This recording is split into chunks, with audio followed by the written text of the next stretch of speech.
ఇక వ్యాపార రంగం విషయానికొస్తే 2025 సంవత్సరంలో మేషరాశి వ్యాపారస్తులకి చాలా అనుకూలంగా ఉంది. మంచి మంచి లాభాలు పొందగలుగుతారు.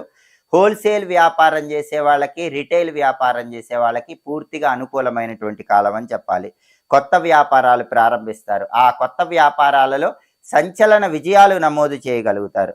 కాంట్రాక్టుదారులకు చాలా అద్భుతంగా ఉంటుంది. గృహ నిర్మాణాది పనులు చేసే వాళ్ళకు కూడా మేషరాశి వాళ్ళకి 2025లో చాలా అద్భుతంగా ఉంటుంది. అంటే కన్స్ట్రక్షన్ రంగంలో ఉన్న వాళ్ళకు కూడా చాలా అద్భుతంగా ఉంటుంది.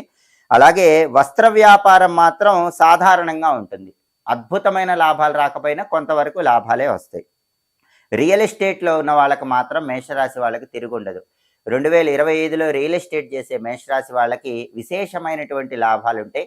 జాక్పాట్లు ఎక్కువ కొట్టే అవకాశం ఉంటుంది. షేర్ మార్కెట్లో ఉన్న వాళ్ళకు కూడా మంచి లాభాలు కలిగే సూచనలు ఉన్నాయి. అలాగే సరుకులు నిల్వ చేసి అమ్మేటటువంటి వ్యాపారాలు చేసే వాళ్ళకు కూడా మేషరాశి వాళ్ళకి 2025లో చాలా బాగుంటుంది. అలాగే బంగారము, వెండి వ్యాపారస్తులకు మాత్రం కొద్దిగా ఆటుపోట్లు అనేటటువంటివి 2025లో కనిపిస్తున్నాయి. అలాగే రైస్ మిల్లర్లకు పూర్తిగా లాభాలు వచ్చేటటువంటి సూచనలు ఉన్నాయి. హోటల్ రంగం బాగా అభివృద్ధి చెందుతుంది. ఫుడ్ బిజినెస్ చేసే మేషరాశి వాళ్ళకి 2025లో తిరుగుండదనే చెప్పాలి.